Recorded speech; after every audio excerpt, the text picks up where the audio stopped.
QS stock analysis and price predictions for Monday. Is Quantumscape stock a buy? I'll be breaking all this down in this very brief short 1 minute video. Now, as the only guy in the space with an actual track record of 44,000 videos and 5 years of experience of seeing what's working for me and what's not, I'm not even just saying just to say it. It's all on my YouTube channel. It's like no one else has documented 44,000 videos.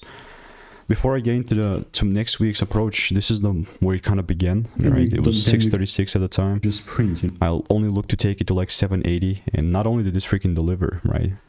This thing delivered to like 15, you know? So it was great, you know, from 6 to 15, almost to 3x. But the only thing that's going to make me bullish on QS is a proper shift above 908. That's the first break though, you know. Second break will be a must, but if I do not see any sort of a shift, then there's just no way that I'll look to buy, you know. And people are all gonna over exaggerate everything.